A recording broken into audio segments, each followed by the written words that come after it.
Halito, and welcome to Native Chalk Talk, a podcast by natives for all. Here, we're keeping our Native ancestors' stories and history alive while also sharing with you our Native cultures, traditions, and more.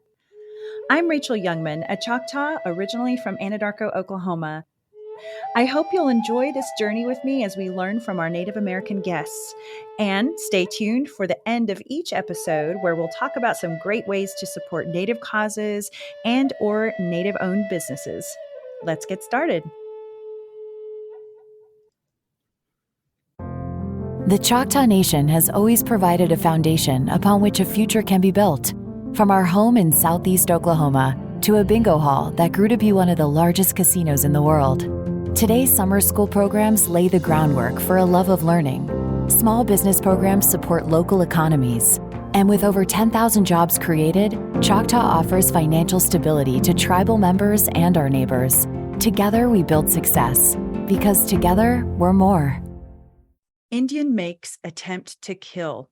This was the headline I quoted late at night on March 13th, 2018, in a post on the Facebook group called Indian Territory and Early Oklahoma History. I loved that group, still do, as it's a place to see bits of personal history and stories from a certain time period in Oklahoma. So what subscribers to that group didn't know was that this was my last attempt at finding information about my ancestors that I was desperately seeking. My great-great uncle Cicero was one of many of my relatives who were under the guardianship of a non-native man named J.D. Anderson, the wealthiest landowner in Sulphur, Oklahoma. In order for Cicero to try to get his land allotments back from Mr. Anderson, he shot through the window of Mr. Anderson's house, the bullet striking his guardian, although failing to kill him. It seemed the papers were ecstatic to print those words, Indian makes attempt to kill, in bold letters, as they described the events of the evening with great excitement. Surely these papers would fly off the shelf and this story would be the talk of the town. Of course, there was no mention of the fact that J.D. Anderson had swindled Cicero and many others out of their land allotments, and there was no hero for the Indian in this case.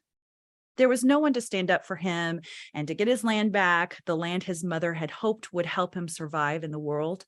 At this point, I had spent many years researching my family. My great-grandmother, who passed on when I was in my late 20s, was the driving force, really, for my completing her story, a story that had really been forgotten. But lately, I had hit a brick wall, so to speak. The years prior had yielded bits of information, but the last 9 months of searching had left me with nothing new and with so many unanswered questions. I recall closing my laptop and thinking to myself, that's it, I'm done. There's nowhere to learn or to understand. And I crawled into bed late that night, but I still couldn't sleep. And I decided to post Cicero's story on the aforementioned Facebook group page and thought, this may be a silly last attempt, but I'll post Cicero's story and the newspaper clipping and ask if anyone happens to be related to Choctaw Coley or related to any Coleys at all. And I then said a prayer as I attempted to sleep, thanking God for the day and all that. But I spent a moment to also talk to my ancestors. I said several of their names in my head: Sophie, Joe, Cicero, David, Ella, Mary Bell, Cillin, Edmund, and so on. I felt a little silly, but went on to ask, if you want me to tell your story, please help me. I woke up the next morning to get ready for a meeting I had in downtown Houston. And while I was doing so, I pulled up my Facebook account, forgetting in my morning stupor that I had even posted about Cicero so late the night before. And in Facebook Messenger was a note from a woman named Carrie. And she wrote, I know the Coleys from the Kinta San Boys area. And immediately I knew this was going to be an important connection. I thanked my relatives for bringing me Carrie and hurried off to the meeting, itching to get to know Carrie more. An entirely new world opened up to me that day. Carrie and I talked nonstop, sharing what we knew. And she also introduced me to a woman named Cheryl. So both of them are distant cousins of mine, and both had many of those missing pieces to our ancestors' story puzzle. 4 years later, and we have a Coley family private group that's growing, and we've had a reunion of sorts at the same park in Sulphur, Oklahoma, where our families used to gather. We all wrote our family trees on the sidewalk in chalk and tied them together so that we could all get a visual of how we were all related. If I hadn't put myself out there and written that post on Indian Territory and early Oklahoma, I wouldn't know this wonderful group of family members that I know today. I wouldn't have had the honor of growing and preserving my ancestors' stories so that they would never be forgotten. I get a lot of emails from you listeners who share that you're trying to find your ancestors and you don't always know where to start. So let me tell you, I hear you, friends. There are a lot of good tools out there, but tracing our Native American roots is extremely difficult considering the history is typically passed down orally. Well, my dear listeners, today we have a hero in our midst. My guest, Gwen Takes Horse, is here to help answer all our questions about how to trace our American Indian heritage. So, Gwen, welcome to Native Chalk Talk. Thank you, Rachel, for asking me. I'm excited because I'm always willing to talk about genealogy, whether it's mine or someone else's. Awesome. And I'm really jealous of your job. I wish I I could do that full time like you're doing. It's really cool. So listeners, Gwen comes to us from the Choctaw Nation of Oklahoma, where she has been a genealogist since 1998.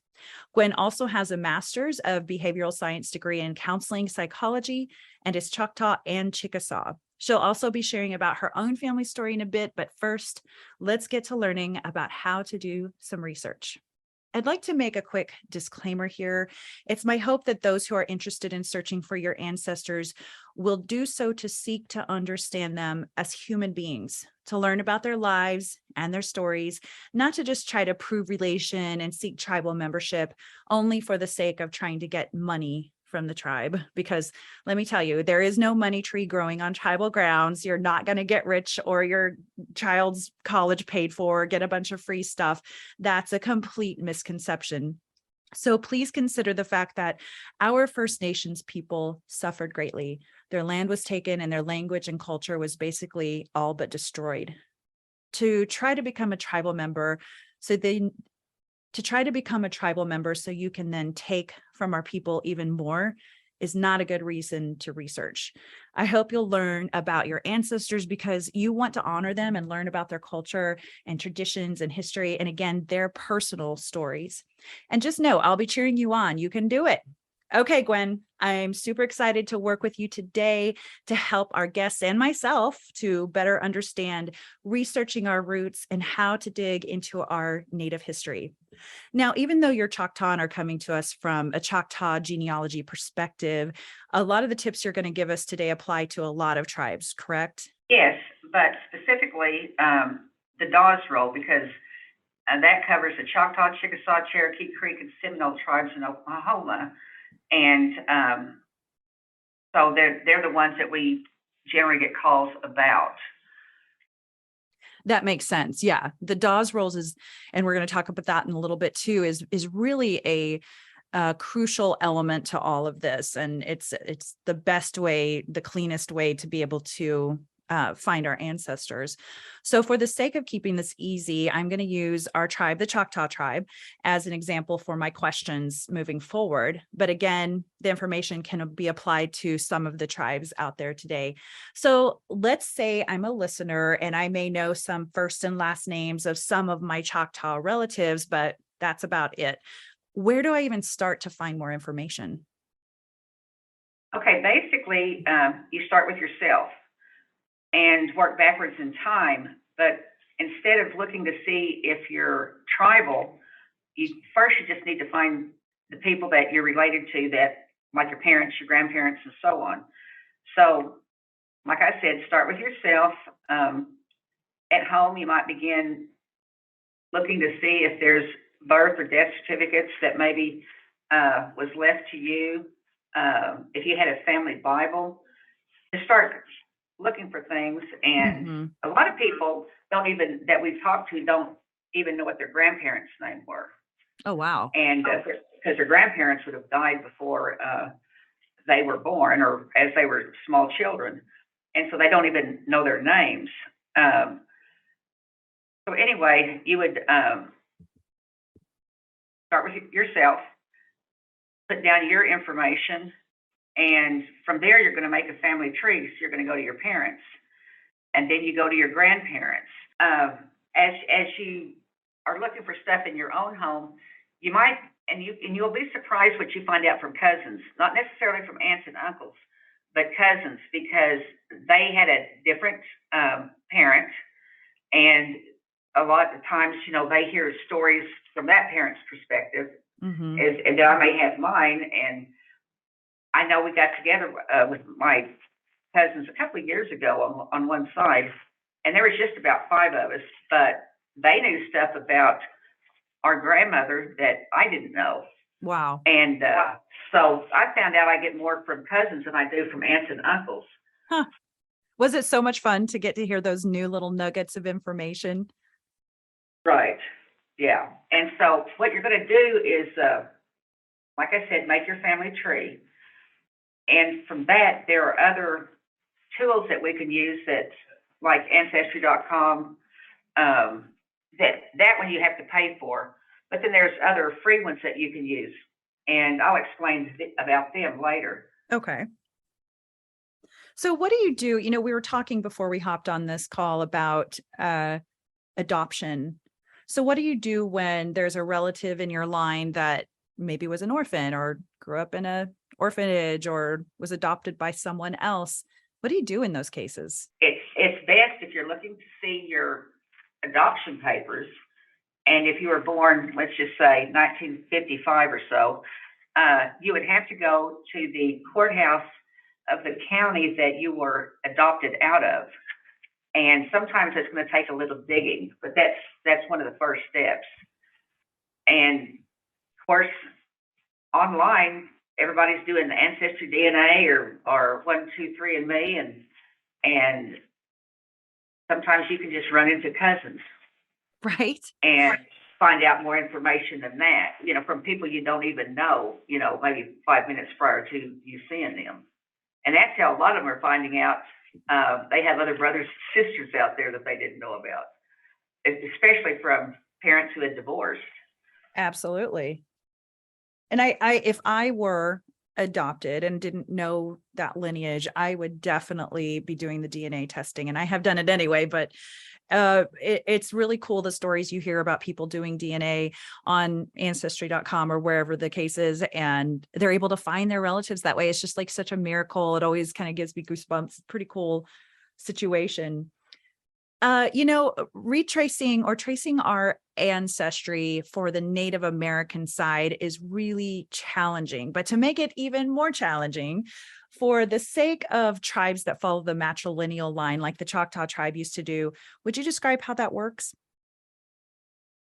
Well, what I always heard from my elders and stuff, they always said, well, you could always prove which woman the child came from, but you always couldn't prove the man. So the women, the kids stayed with their mothers, and particularly the boys, they didn't necessarily get to run around with their dad. They usually ran around with the mother's brother, and he taught them how to hunt, and he taught them how to fish, and other things that the Choctaw men were doing at that time. So passed down generation to generation, and sometimes portrayed in maybe in the art of the Choctaws, women were held in high esteem in that Indian culture. Naniwaya is the mound that is the center of the Choctaw origin stories, meaning Mother Mound in Choctaw. But even though the men held the visual leadership positions in the tribe, it was the women who dictated most other aspects of Indian life for the Choctaws in the past. So the Choctaw women were the caretakers of family and land. They had the kids, they cooked, they grew crops. The men were usually would be the hunters and would bring the meat and stuff in. Mm-hmm. So the Choctaw mother was basically cared for the family, providing most of the child care, and then preparing the meals of whatever the husband brought back in or whatever she had got out of her garden. Wow. So, and so if you were, that's like, if you are part of a high-ranking member of the Choctaws at that time, it was probably due to your mother's standing. But you have to understand my parents. My dad wanted us to know stuff, you know, when we were teenagers. So we had, mainly because we were running in contests, my sister and I. And so we had to know about the tribes. So Dad made sure we sat down and read what we That's knew at great. that time. That's Of course, great. since then, other such stuff has, you know, come to light that was not necessarily in a textbook at that time. Well, and now we have the Biskinik, which is fantastic, and most tribes do as well, some kind of, you know, paper. Biskinik is our Choctaw Nation paper that comes out every month. And I remember seeing, that's where I learned about the matrilineal lines, was an article that, I don't know, were you part of that article? It's a long time ago. Okay. It was a long time ago, and it kind of mapped out how it all worked. If I can find it, I will post it on my Native Choctaw Facebook page. Something I did early on was searched for my ancestors on the Dawes rolls. But would you explain to our listeners about the Dawes rolls, why they're significant, and how to use them? The commission to the 5 civilized tribes was appointed by President Grover Cleveland in 1893 to negotiate land with the 5 civilized tribes, that being the Cherokee, Creek, Choctaw, Chickasaw, and the Seminole tribes. So it was named after the chairman of the commission, who was a Senator Henry L. Dawes. And I'm saying D-A-W-E-S. Some people think I'm saying D-O-S-S. Mm-hmm.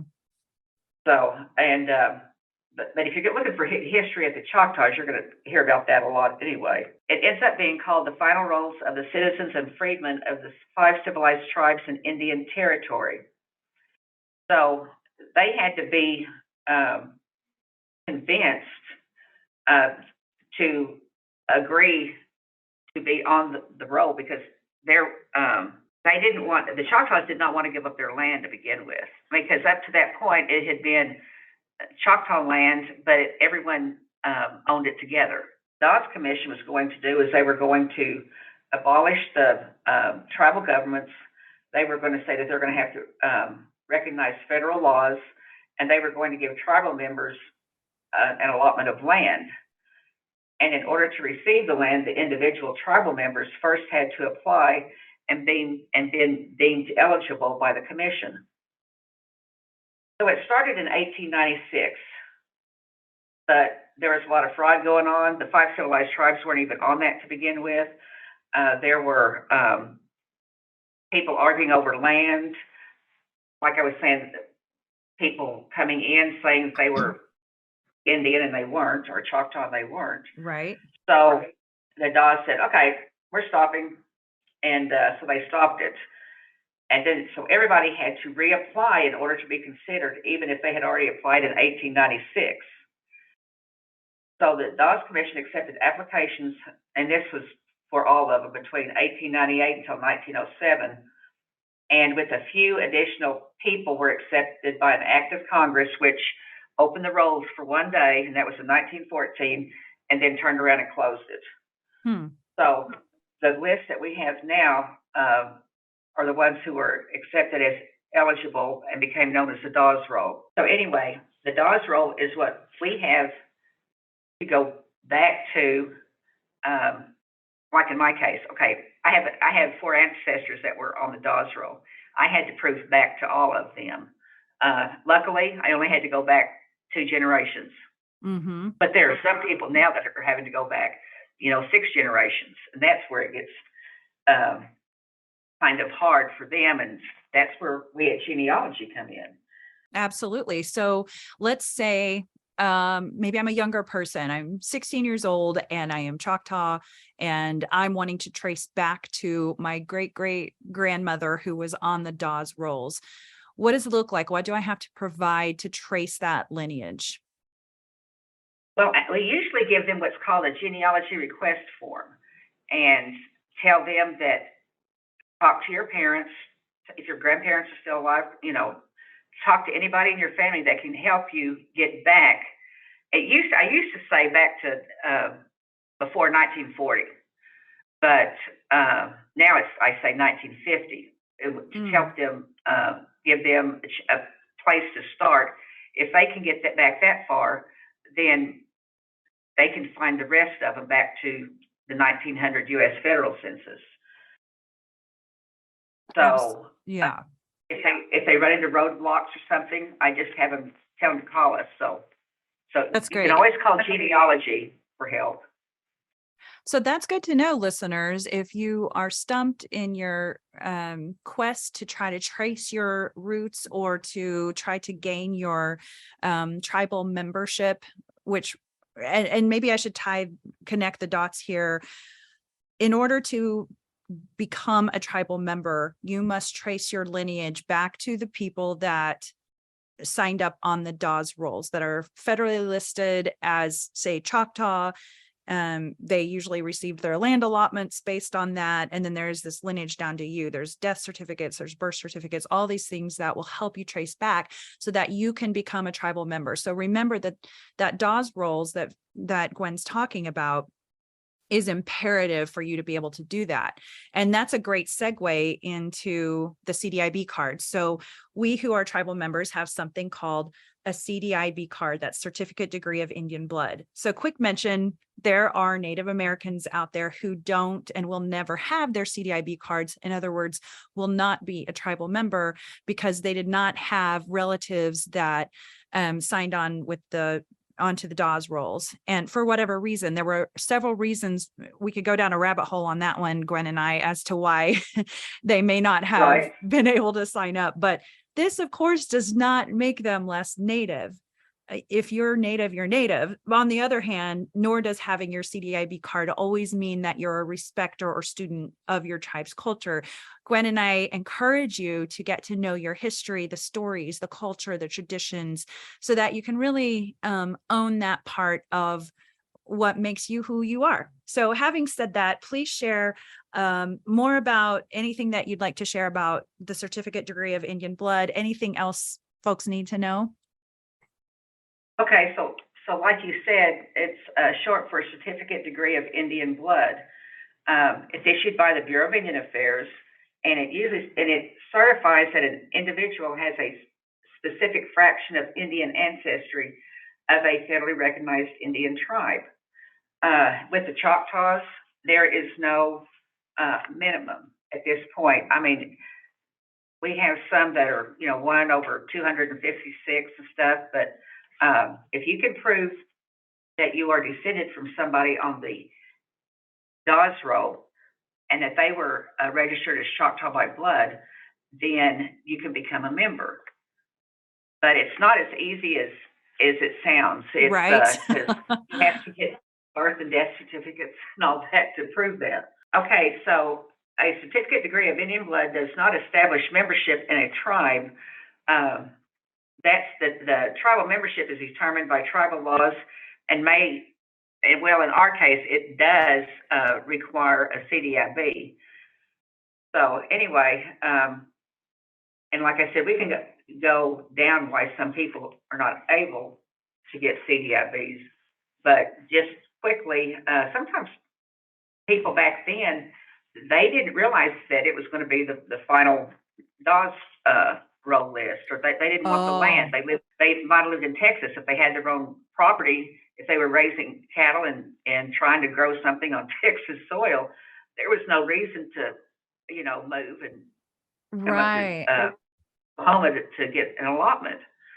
So some of them just said that they felt like it was shameful and they didn't want any handouts or, a bunch of stuff like that. Mm-hmm. But my thought always is, I've got 4 grandparents that are on there. So why didn't they take off and go somewhere else? Huh. And I guess all they know is they were poor. They lived off the land for so long, they weren't going to move. Right. And of course, the allotment process moved them a little bit, but basically they were in the same area. Interesting. So go ahead. Go ahead. Well, that is an interesting point. And at the time, I think it's worth mentioning too, that a lot of people were angry about the Dawes rolls. They felt like, well, you're just putting a number on us. We're humans. My great-great-grandfather, Tom Davis, he was full-blood Choctaw and didn't speak any English at all. And he went on a rampage and killed a bunch of white folks at the time because of what was going on with the Dawes Commission. And in 1896, around that same time, I believe from what you said, was when they were rolling all of this out. He was sentenced to hang because of what he had done. And it was President Grover Cleveland who actually pardoned him. So I'm alive because of President Grover Cleveland. He pardoned him. And he also partly did it because he thought he was a young man. It got around that he was 14 years old when he was really in his 20s. So he was like, well, this is a young person, let's pardon him and all this stuff.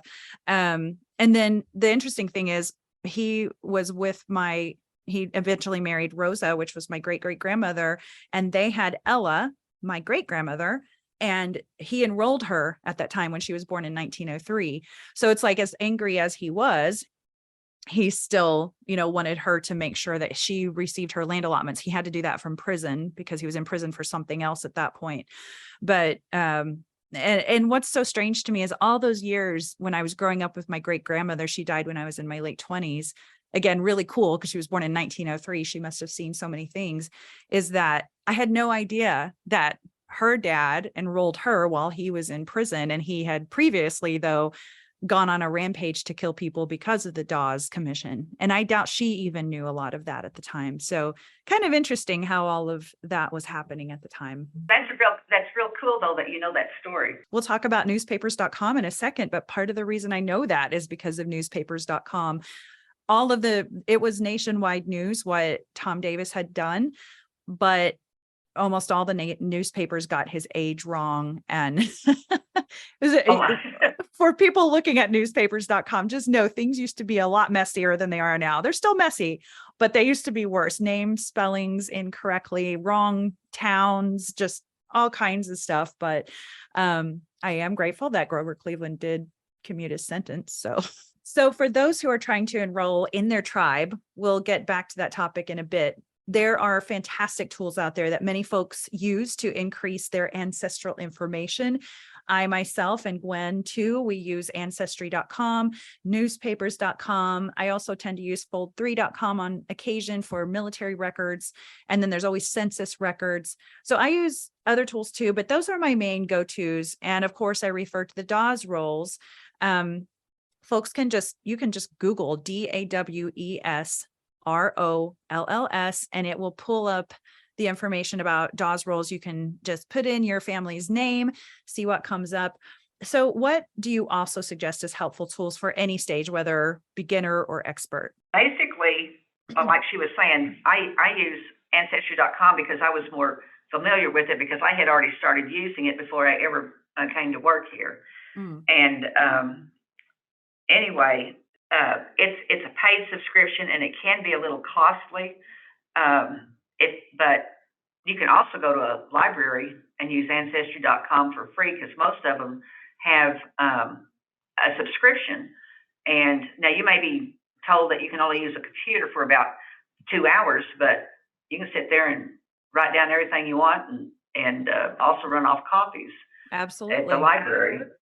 And but FamilySearch.org is part of Ancestry. You just can't get into everything, but you can still get a lot of information on that you can't get from Ancestry.com. Use their phone, and sometimes Ancestry is a little different if all they have is at home is a phone, and you can't see it as much. You have to keep scrolling down, but like I said, if you can go to the library and use the library's computers, that's great.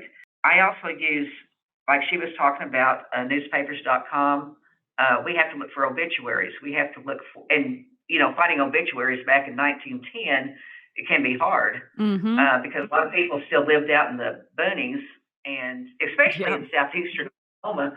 And so you just keep looking until you find that somebody died, and it could be just a little blurb, one line, so-and-so died, they buried him. Say, fold three was mentioned. I've used that some because sometimes you can't find a packet or a DAWS card, census card, because it was misplaced. So go to fold three, you can, and it is a subscription website too, but if you have fold three, you can look for, go page by page faster and see if you can find the census card or see if you can find the packet. Because sometimes, even back then, maybe it was somebody who was dyslexic because they changed the numbers. So, right.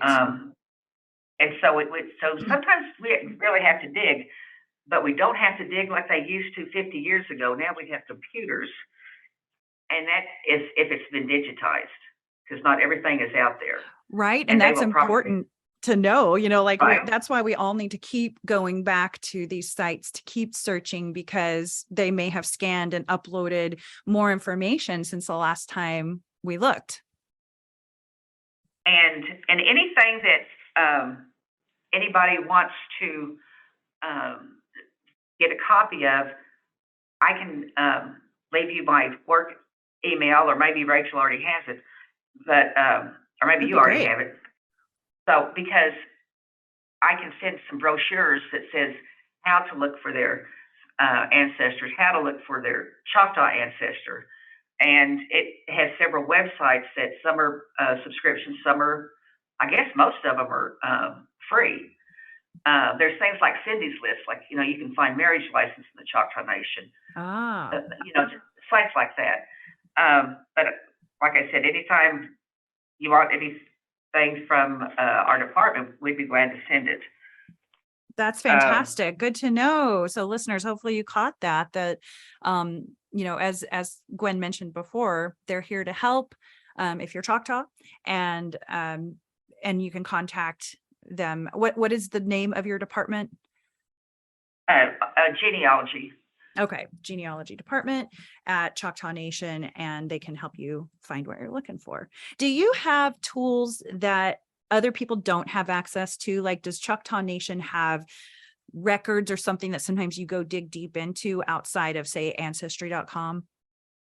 Well, I mentioned an 1855 payment. I look at the book for that one because if you don't know how to spell a Choctaw name, it's okay. This wasn't Choctaw, this was Chickasaw, but I had to find my great grandfather. His name was Anacha, but they have it as a nature. Oh gosh. They have it as with an A and AHH at the beginning. They have it a UH.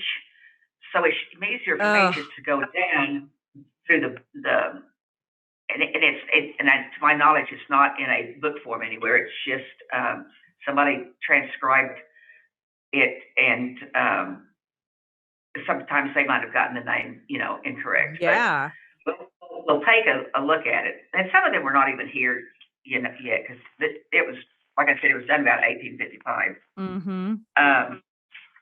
The Armstrong rolls, which is the first time that the Indians or the Choctaws were listed, they were getting ready to move the Choctaws west of the Mississippi River at that point to Indian territory, and they had listed all the Choctaw names, and a lot of them I can't pronounce. There is a lot of words or names that start with the letter I.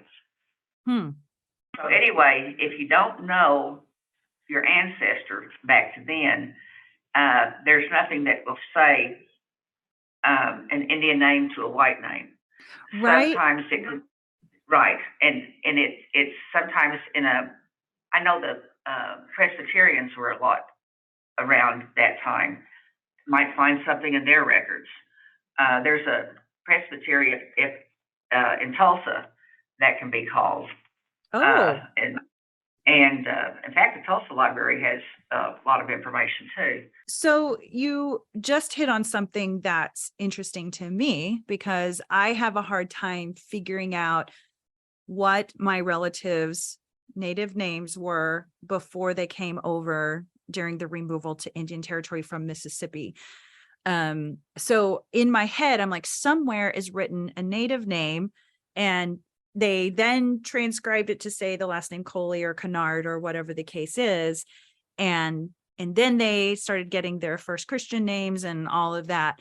And so other people may be stuck where I am. I'm very stuck at that point. So we are deep into the ancestry conversation at this point, you guys. We've dived way in. So this is where a lot of us have issues where we can't we can go way back. Well, our relatives are still living in Indian Territory, but we can't cross that, so-called Trail of Tears back to Mississippi to find out what their real names are. So these are tools that Gwen's talking about, where maybe the Tulsa Library or the Presbyterians might have that translation of the old name to the new name. There's a huge chance they don't have it, but you never know. There are some people out there that have been able to find their family's information there. So you have found exactly where I am stuck, Gwen. If you don't go to places like that, and they're not necessarily digitized, so it's not out on the internet. And like I was saying, there's so much more that somebody said, if you would, for example, went to the National Archives, it would take 100 people 100 years to try to start digitizing all that. Right. So and by the way, they all need volunteers to help do that too. Amen. God bless the digitizers. Yes, including the Oklahoma History Center up in Oklahoma City. They like people who volunteer.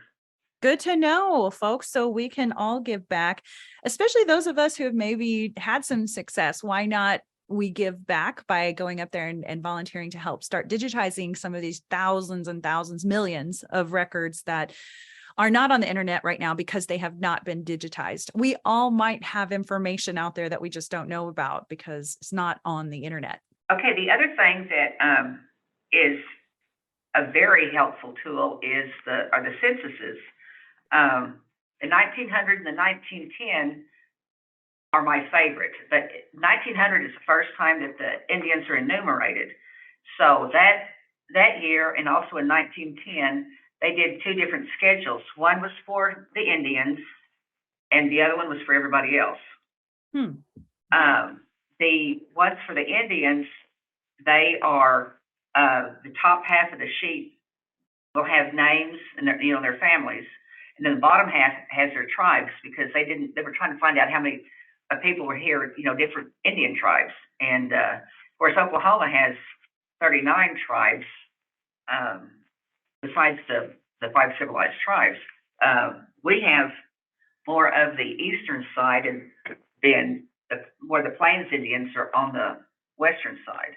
Whereas the census card for the schedule for the non-Indians, it's just a whole list of names.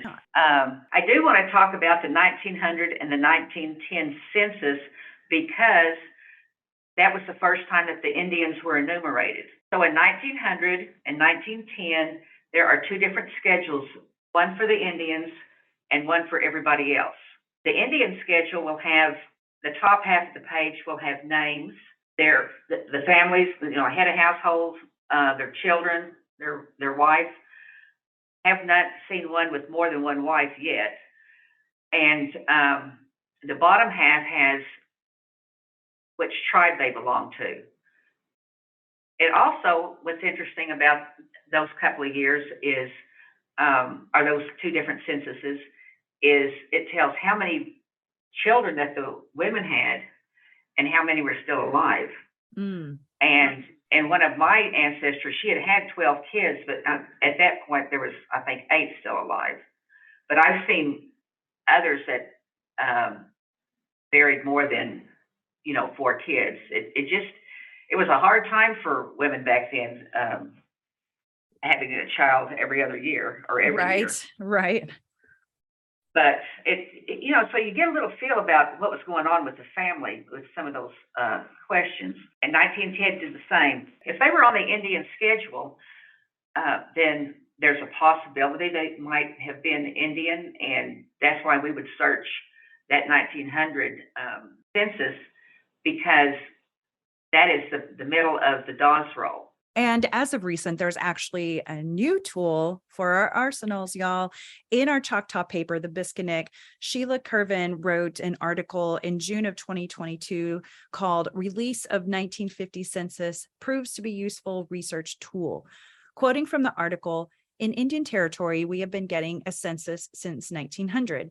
For someone who thinks they may be Choctaw, 1900 was important because it tells where someone was living at the time. In 1950, a lot of people's grandparents were living, and census records tell us what they were doing and who was in the household. Gwen Takes Horse, Choctaw Nation genealogy research specialist. I know her. That's according to Gwen. Thank you, Gwen. They need to be able to do a family tree, starting with themselves and working backwards, as you said. When they get to 1950, they are going to see someone like grandparents or great-grandparents, and you're working back to get to 1900 to find where your relatives were living. You're not looking to see if they're Native American. You're just trying to find your family back to 1900. If they were living in southeastern Oklahoma, there might be a chance they were Choctaw. So this is all kind of, I'm glad we're reiterating this, because that really is the best practice, is to start with yourself, move backwards. And then, so tell us about this new release of the 1950 census. Well, for months, I had on a yellow Post-it up on my cabinet at work saying April 1st, 2022.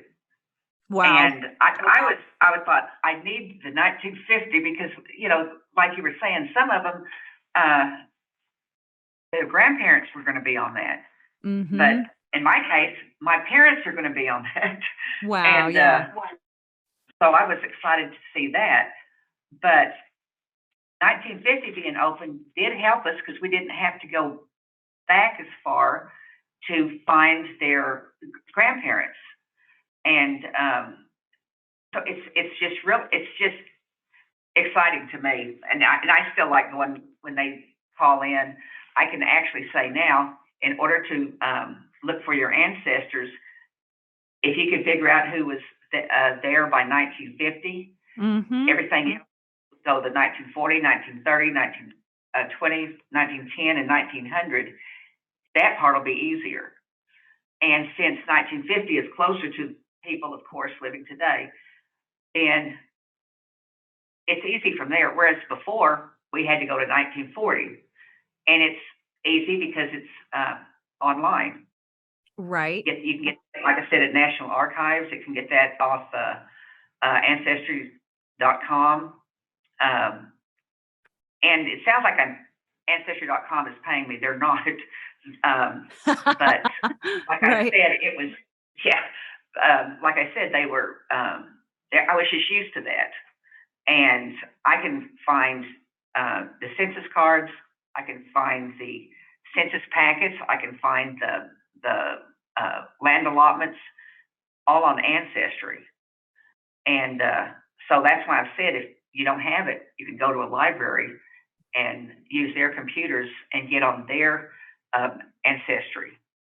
Mm-hmm. And I do not know of one that is charging at this point as far as the library, because it's just part of their what they do to help. It's part of what they do, is just to help us learn more. Yeah, absolutely. And I thought it was interesting too. In the article, you talked about how it takes 72 years for the U.S. government to release a new decade's version to the public due to the privacy of individuals in the record. So this really is a big deal for people tracing their ancestry, especially as they start with themselves and work backwards. This, for some people like yourself, is that next step as people trace their way back. So pretty interesting. Here's more information from the article. The newly released records represent the baby boom generation. According to archives.gov, they contain 151 million people and 33,378 additional census pages from Indian reservations. The records show household member names, locations, ages, states born in, marital status, military service, and occupations. It even shows which families owned television sets at that time. Right? Wow. I wonder if they're like, how many television sets do you have in your house? Just one, sir. So race also begins to be broken down more. With census records, researchers can see who lived next door to their family by looking at the families below and above them on the page they are listed. The older censuses were recorded manually by a census taker door to door. This is consistent with the 1950 census as well. This information can open possibilities to reach out to others who may be able to fill in the gaps in research.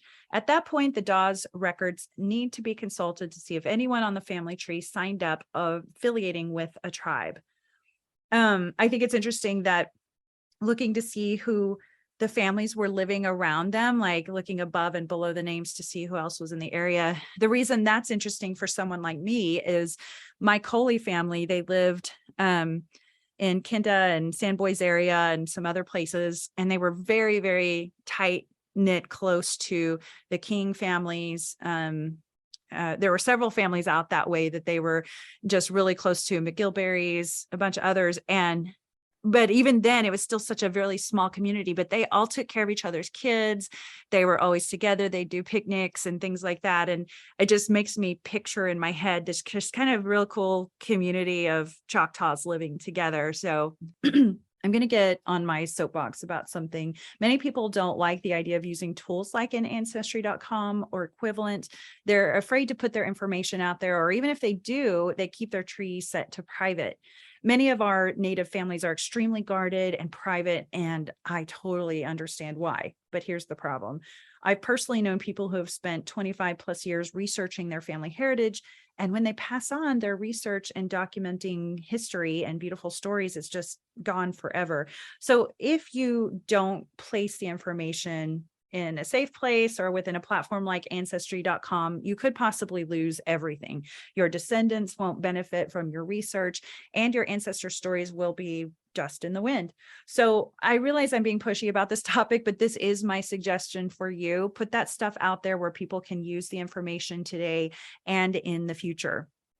Okay, so back to our topic of research. For the tools out there that we've mentioned, a lot of them do have a cost, but I will say if it is in your budget, the cost is 100% worth it. Gwen has mentioned some tools out there that are free of charge, fantastic, like Family Research, the Oklahoma Historical Society. There's people there that can help you too when you're searching for things.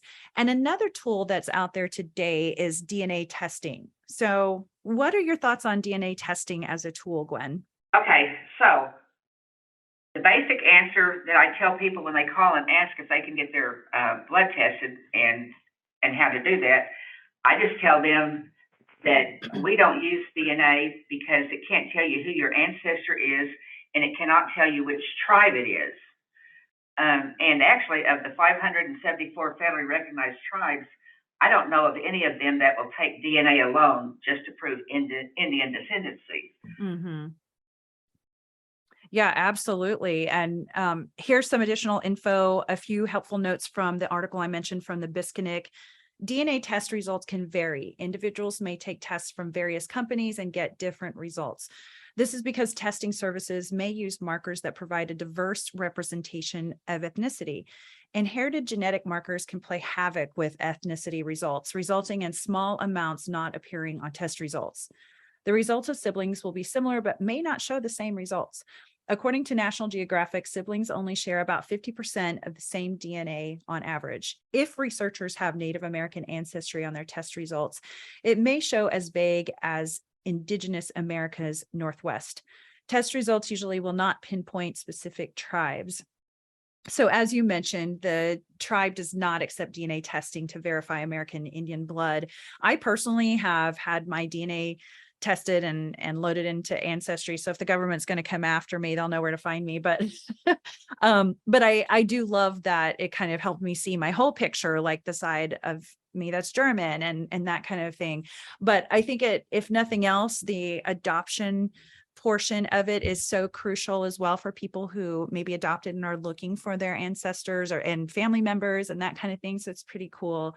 And you mentioned before, um, folks must have a paper trail of birth and death certificates back to the Dawes Rolls enrollee to be able to apply for tribal membership. So listeners, please keep that in mind. If you want to do your DNA test, do it for fun and enjoy. It'll be fun to see what your makeup is. And if you want to share any of that with us just for fun about, oh, these are the cool things I found in my ancestry research or my DNA or whatever, Gwen and I are more than happy to hear what you're sharing on my Native Choctaw Facebook page. A quick mention about data privacy. When you're doing your DNA testing, you'll need to read their terms on data privacy so that you're fully aware ahead of time as to what they'll do with your results. Listeners, I know not everyone is comfortable with the idea of DNA testing. Some have reservations about the government having access to that info and what they may do with it in the future. I'd love to hear from you. What are your thoughts on DNA testing and your privacy? Feel free to share on my Native Choctaw Facebook page where I'll be posting this episode. I've recently become interested in the history of my family's land allotments. We still have most of our allotment lands today in our family. However, we sold a lot of it too, and some of it was also taken by that guardian, J.D. Anderson.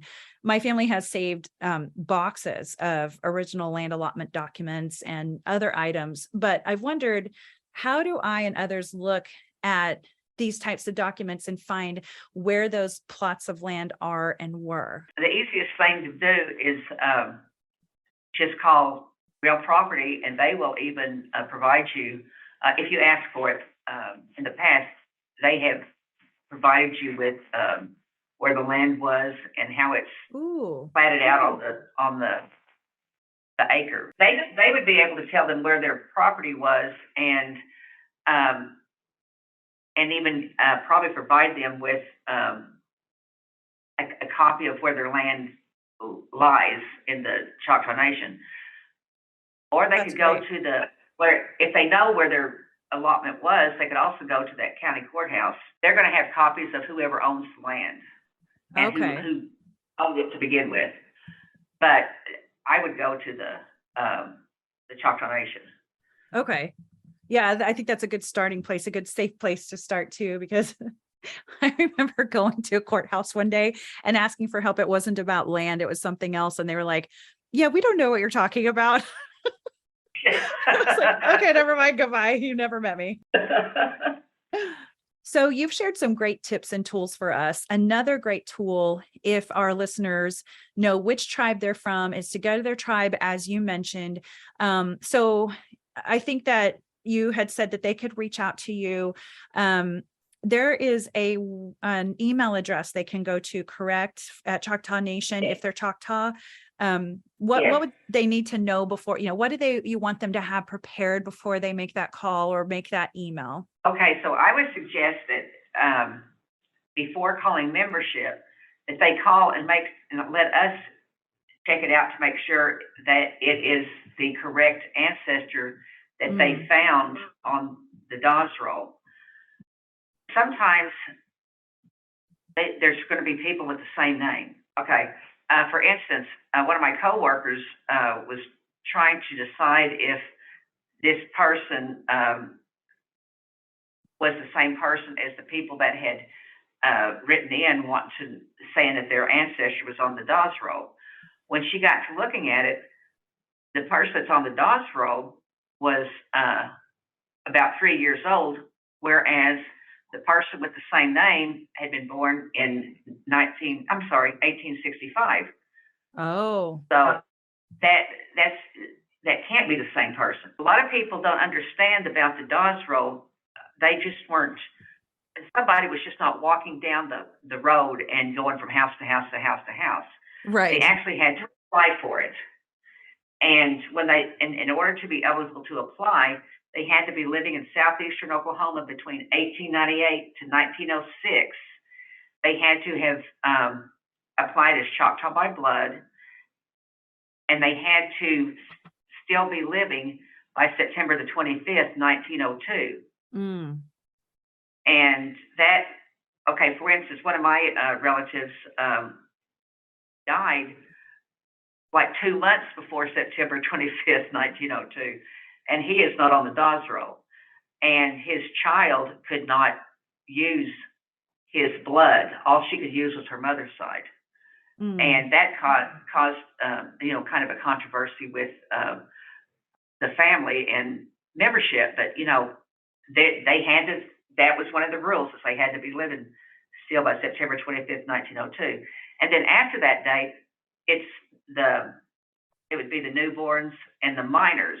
And the reason we say 1898 to 1906, because after September 25th, 1902, it was only newborns and minor children that were added. Mm-hmm. And that roll ended March the 4th, 1906. Right. So that's why we say 1898 to 1906. Okay, that makes sense. So it's really important that before they start to go for their membership, to call genealogy or email or whatever, and make sure that they're on the right track. And so I would assume they probably need to know, just going, hey, can you research my genealogy without having any information is really not going to be helpful, I would assume, right? I mean, they need to probably come with more info. They need to bring they need to call. Wait, start again. They need to call us and tell us who they think is their ancestor.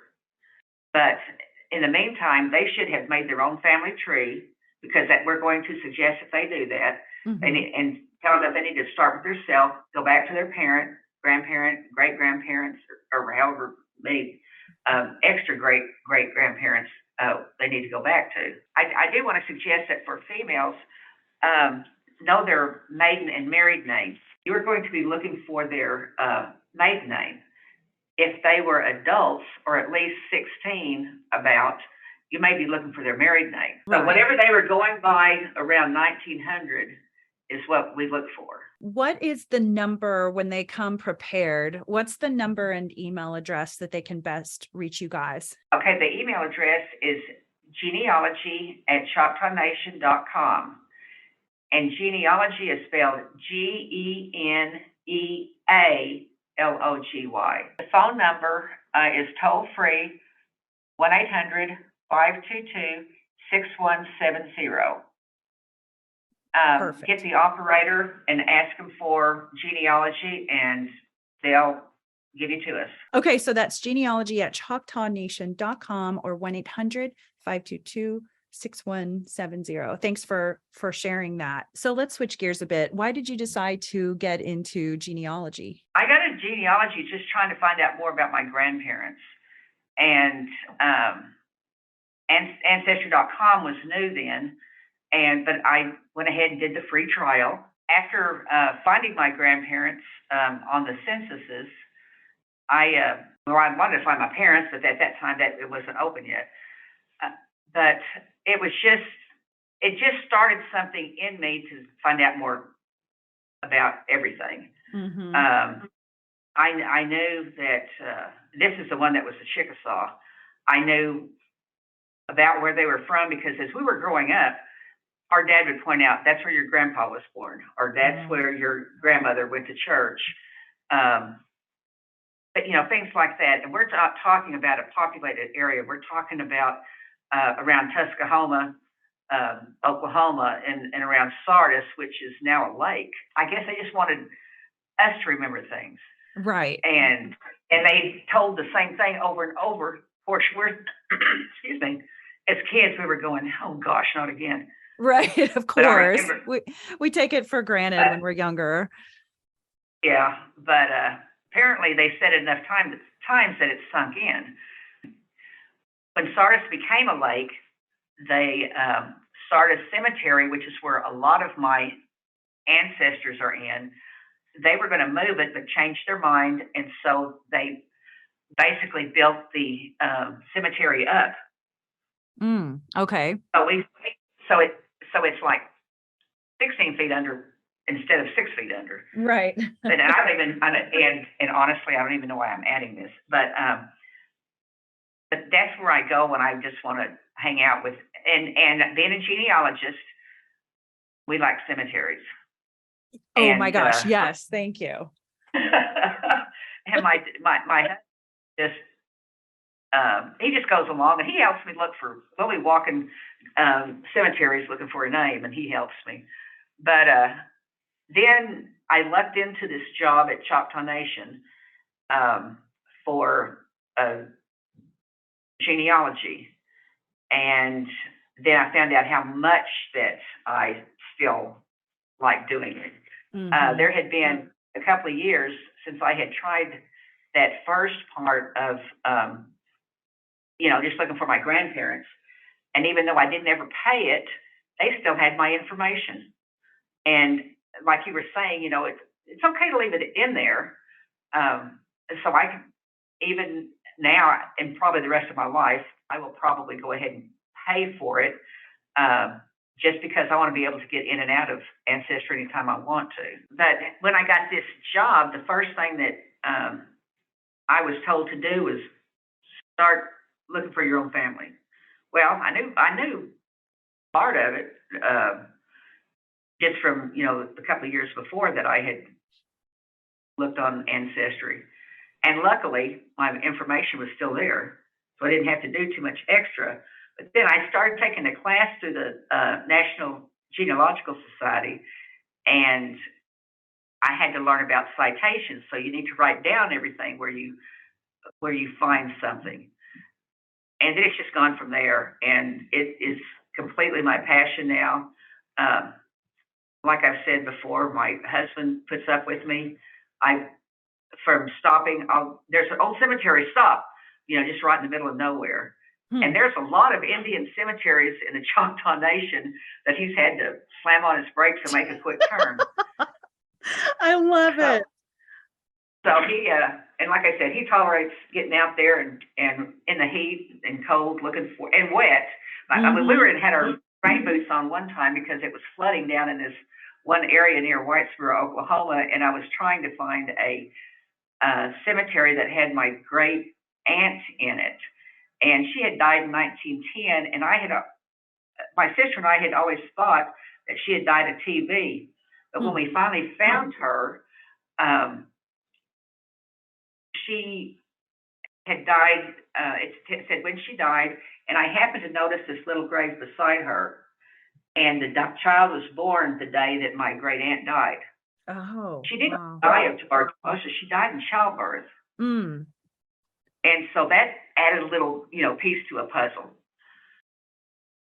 But anyway, yes, I like what I do. I have said that I have an Irish great grandmother who married a full-blood Chickasaw man, and I can't find her.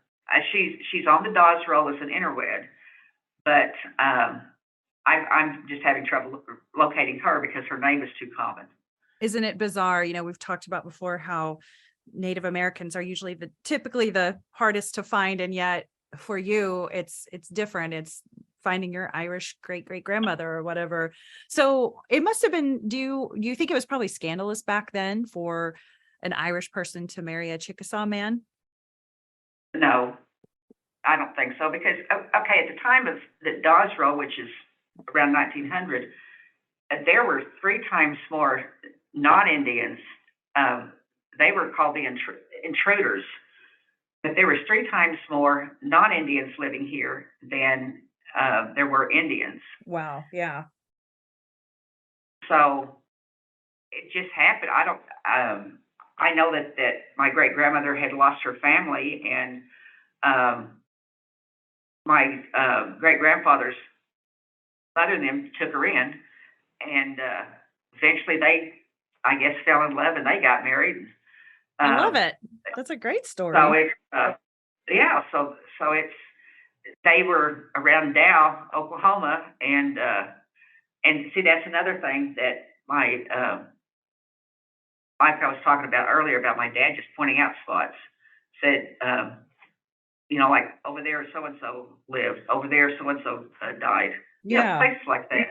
I love that. So I was lucky that I had them then rather than my granddaughter who doesn't have anybody pointing her out to those specific spots unless she's with me.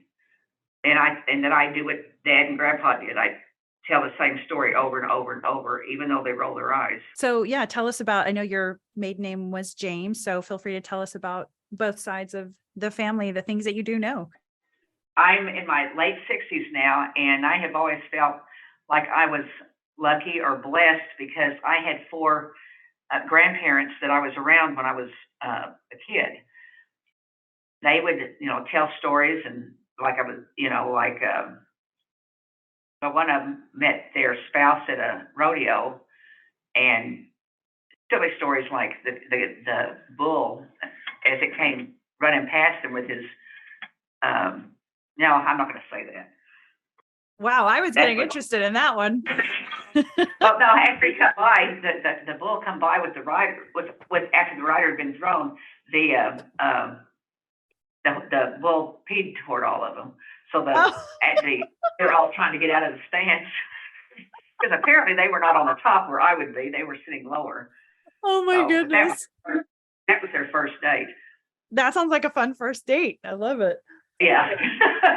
When my dad met my mom, they were at college in Durant, and she said, "What is your name?" And he said, "Cecil James." And she said, "Well, I'm Ruth James." Well, come to find out, right? Both my grandparents, both sets of grandparents, our last name was James. So, but Mom was the Choctaw James, and my dad was the Chickasaw James. Wow.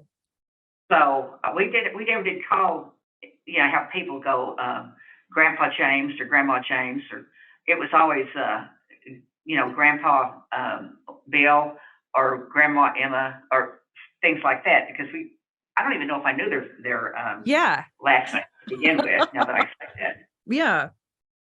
But anyway, my Choctaw grandparents, they were William S. James and Tilly and Tickness. Tickness, I don't know where they came from. That name came from, but they met at a orphanage in Atoka, or near Atoka, Oklahoma. Choctaw grandparents, they lived up around San Boy County, which I think you had your relatives were up in that area too. Mine were more toward where it's Stigler, and your family came a little bit south of there. Mm-hmm. But anyway, that's where my grandmother's allotment was, because at the time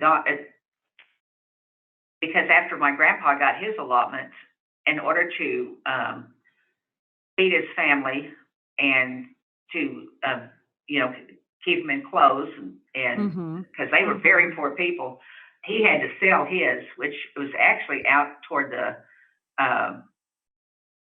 western part of the Chickasaw Nation, I believe. They met at the orphanage, and then my grandpa went ahead and went up to Bacone College, and a couple of years later they get married.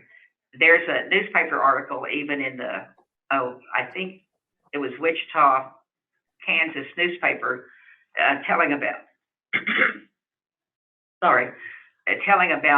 their marriage, and the headline said something about Indian brave marries Indian maiden or something. Oh, wow.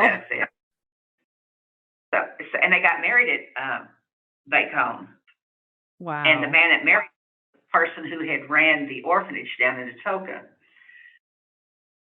So anyway, I was thrilled when I saw something like that, because it just something out there off newspapers.com, and you'd be surprised what you could find off newspapers.com. So true. Of course, in Oklahoma, there's the newspapers most of them didn't start till at least 1880s, and some didn't even then. And and newspapers in Oklahoma, you can find a lot of them on okhistory.org, and and it's free because that's Oklahoma Historical Society. Nice. Whereas with newspapers.com, you may be able to find it, but they're going to charge you to use their website. Yes. Okay, so going back to them, they got married. They had their family. They lived around Stigler. My grandfather, he was actually from around Hartshorn, which was near where my dad's family was from. One thing I had to do was follow my family or a member of my family through where he lived. Well, on the Dodge Roll, I found I knew who my granddad was, but what I didn't know until I started doing genealogy as a job, and so I used him to pinpoint different places he lived. And the last place I pinpoint him is down at Atoka, Oklahoma, and he had started working at the orphanage where his 4 grandsons had No been placed. way. Oh, really? And so I was so thrilled because in the intervening years of when it's like 1898 to when he died in around 1905, I traced him to, like I said, Hartshorn, traced him up toward Stigler, traced him a few other places, and he ended up in Atoka. And the only thing that I said is it's got to have been the grandsons because he got to see them every day. And apparently he was a preacher, so he got to see them all the time and watched them grow because in the meantime, his own daughters and son had died. Oh, and wow. So the family that he was wanting to be connected with was their grandsons. And I just Aw. that makes me teary every time I think about Right? it. Right. When it Well, clicked me for as a you. grandmother, as a grandmother, I would definitely want to be where my grandkids were. Yeah. So So what was that like when that clicked for you? Just like, oh, well, lost his it kids. wasn't just a light click. It was like something hit me in the head because Yeah. how did that happen? Why did no one had ever said that? Wow. And so I didn't even know he was, alive then. My grandpa actually, knew him and remembered him, I'm sure, because he was like 9 or 10 at that point. And I imagine they were glad to get a hug from their from their grandpa every day. Totally. Do you know why his kids died? I had heard that the 4 boys, their mother was sick, and she married she was like 30, but she married a guy that was like about 20, 21, and he kept the boys after she died for 2 or 3 years until the orphanage opened, and then he sent them down there because him being such a young man, he didn't have a way to take care of them. Right. He didn't know what to do with boys, that really weren't his. Well, they weren't his. Right. But, Right. But at least he kept them and didn't separate them until it was time for them to go to the orphanage. Now, the youngest, I want to say the youngest boy was probably about 5, maybe at that time. Oh. He was young, but then my grandmother, the Telenticnus, when she went there, she had lost both her parents, and back then they didn't have antibiotics. It could have been pneumonia. There was a lot of tuberculosis that people were having trouble with. So, but I really don't know how they died. Now, on my dad's side, my grandmother, who was her name was Emma Anderson, and then she married my granddad, and his name was Moses James. I didn't know his name was Moses until I was an adult. I always called him Mose. Oh, so, right. I thought that doesn't sound right. All these James. Yeah, these nicknames really mess us up. And did you ever, when you've been researching, have you ever noticed that during that time period, a lot of times they used the first and middle initial? So like my granddad was W.C. Schaffner, the White Guardian was J.D. Anderson. And there's so many names out there like that, where it's like, this does not help me. That's true. true, they did. Sometimes it just felt like C.K. Ross, and I'm going, that doesn't help. Right, So then I exactly. Is it Calvin? Is it Chad? What is it? Yeah, run into that almost every day with people that call up. They said, we don't know, we just know its initials. Then you Right, get the ones that call and say, well, I know she was my grandmother, but we called her Little Mama, and my right. great grandmother was a Big Mama. And I'm like, she said, I don't know their names. I know. Can you be more specific? It's so true. Like And, my aunt Dolores's name, we always called her Babe. So I didn't know her name for the longest time. A lot yeah. of those. Yeah. Okay. So then what? What else did you find? Okay, so my grandmother, like I said, her last name was Tickness. Don't know where that came from. But luckily, at the time of the Dawes Roll, if they filled those cards out around 1899, Mm-hmm. some were in 1898, more the ones that were on the Chickasaw side. When the census cards were filled out, it had everyone who was alive back on a certain date in 1898 or 1899. But if that person was not still alive by September 25th, 1902, then there would be a line marked through their name, and it would have had dead or died written by them or stamped beside their name. Mm-hmm. So because both of my grandparents, well, both of Tillian's parents were deceased, still had their names on there, but so I could go back another generation, like with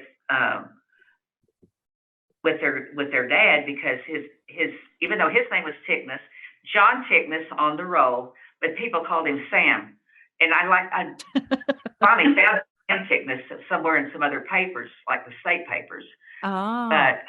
but it also had his name of his father on there, and that was Ashlyn Tubby. I've heard it pronounced Ashlyn Tubby, Mm-hmm. a couple of other ways.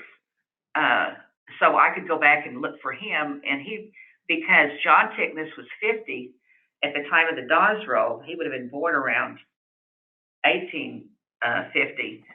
So I was able to find his dad back on the immigration records, which Okay. were done with Rosslyn removal. Interesting. Yeah. And if nothing else, I hope people will take away as they're doing their research how you didn't give up on the whole thing. You just kept looking and searching different names, like the Sam name. You eventually found Right. it that way. So don't just assume that the person never existed. Look for other options. Be creative about it, because you might find that it was just written a different way or spelled wrong or a different name or whatever. And the National Archives in Fort Worth has a copy of the ones that died before 1949. There were proof of airships, and we're talking about just the people on the Dawes Roll, well, the Choctaws on the Dawes Roll. Mm-hmm. They had proof of airship papers, but so if they happened to die before 1949, we can find out through them the name of the children. And That makes sense. I used that tactic when I was looking up oh my gosh, I don't know how many, great grandmother, I think. Mm-hmm. And she was still alive, but she was like 60 at the Dawes Roll.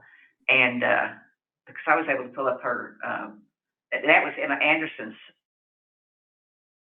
no, I guess it's her grandmother. And that was how I was able to find out who all her kids were.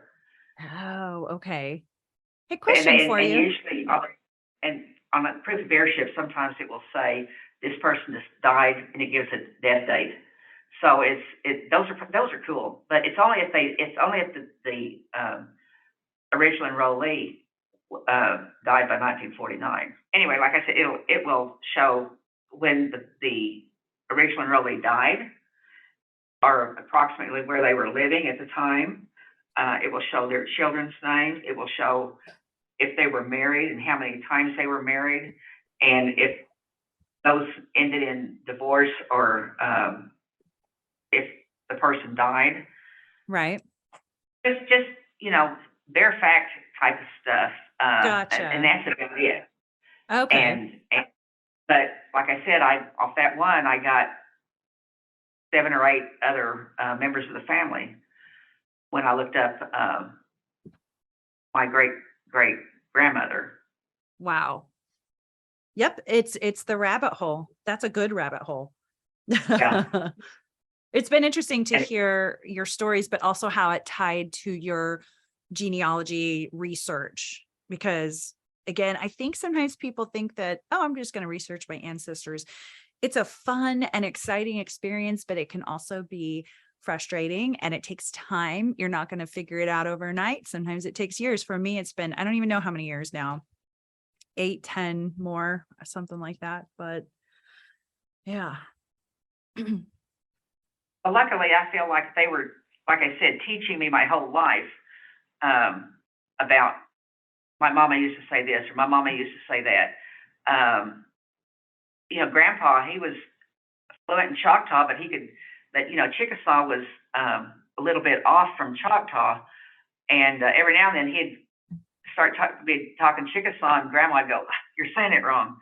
So, Oh, because you're saying it the Chickasaw pronunciation. Yeah, he'd have to switch and speak Choctaw. Yeah, exactly. That's interesting. Now, side note, I can't help but ask, your last name is Takes Horse. That's your married name. And your husband is Bill. And is he Crow? Yes, he's Crow Indian, and Takes Horse is 2 words, 1 last name, and it's just like, just like what it says, Takes Horse. Takes, then another word, Horse. And do you know? Go ahead. Oh, I'm sorry. I was going to ask, do you know how his family got that name? Yes, I do, but I'm afraid I'm going to butcher it. Because, okay, back before, I'm not going to say 18 or 1700s, but I just don't know the timeline. They had, sometimes they would send out, okay, in this particular case, the Crow tribe needed some horses. And if I'm wrong, if anybody from Crow hears this, I am so sorry. But I've got the gist. Anyway, I actually almost had him come up here with me today, and I said, you can tell that if she asks. Yeah. And we would have gotten to a whole other conversation with him. Oh my gosh. Anyway. Sounds like that's another podcast waiting to happen. Send Bill my way, will you? Really. But he, so somewhere in some of his ancestors were about to go steal some horses from, and I think he said it was the Sioux tribe. So, you had your little war parties go out. It didn't mean they were going to go to battle with something. It could be something like going to get extra horses. And the Crow tribe were excellent horsemen. Mm. So anyway, I guess they put on their war paint and maybe put some paint on the horses too. But whoever was in charge told, this group, you guys go that direction. This group, they all went the 4 directions. And then they would meet back. And they were just at that point just on a scouting mission. And so when they met back up, some of them said that there's some really good horses over here, but there are so many, I guess, lookouts that I don't think we'll be able to get into there to steal the horses. And I think a couple of other ways they didn't find anything. And then this other one said, well, these are scrawny horses, but we can go get them. There's nobody watching out for them. We can grab them and slip away and just get home and we'll all be safe and you won't have extra horses. Uh-huh. Well, apparently there was a couple of brothers in that, and I said, knowing Bill, knowing my husband, I'm sure he takes after them. But he apparently they went to get these other horses that were the scrawny ones that were not being watched over, and they took them back to the tribe, and so they were later celebrating that everybody returned, and so after they got got the scrawny horses. They ended back up at camp, but they didn't even notice that their two brothers were missing. So anyway, they celebrated. They were asleep in their teepees, and all of a sudden they could hear the ground rumbling. And somebody looked out and started saying, "The Sioux are attacking us! The Sioux are attacking us!" Oh my And gosh. so everybody was grabbing their bows and arrows and trying to get out there. And pretty soon you see the two brothers running the horses through the camp. They had gone back to the bigger camp but with just two people, they were able to slip in there, get the horses, and get them away from the Sioux. Oh my gosh. That's What a basically the story. But and so the first one that in 1885, there was his name was known to take a horse, Wow. and that's what they called him back then. And he was part Crow and I think part Hidatsa, if I'm correct. It's really, truly been a pleasure to get to learn more from you and your years of expertise in this area, even for me personally. But I know our listeners are going to be super grateful. Preservation of our ancestral stories is a gift we give not only to those who came before us, but also to our future generations. I'd like to thank my ancestors who walked a difficult road, yet found strength not only to just survive, but also to grow and build and pass down a hard work ethic and determination. I hope, regardless of ethnicity, you will put your whole heart into trying to understand your ancestors too, dear listeners. You just might find you'll learn more about yourself too along the way. God bless and Yakoki. Potential is everywhere in the Choctaw people. It's in our schools and students. It's in our small businesses and entrepreneurs.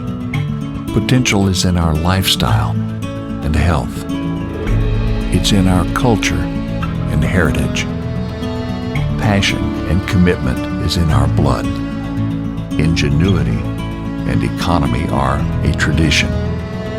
And the Choctaw Foundation was founded for this potential. To cultivate minds and hearts, to stimulate ideas and passions, to extend lives and improve health through education, and to preserve and promote the power of our past. The Choctaw Foundation, meeting the potential of the Choctaw people. Thanks for listening to Native Chalk Talk. Be sure to join our community on Facebook, Instagram, Twitter, and LinkedIn. Simply search for Native Chalk Talk. That's Native, CHOCTALK. And check us out at nativechalktalk.com. Stay tuned for the next episode. You're going to love it. Yakoki. Thank you, my friends.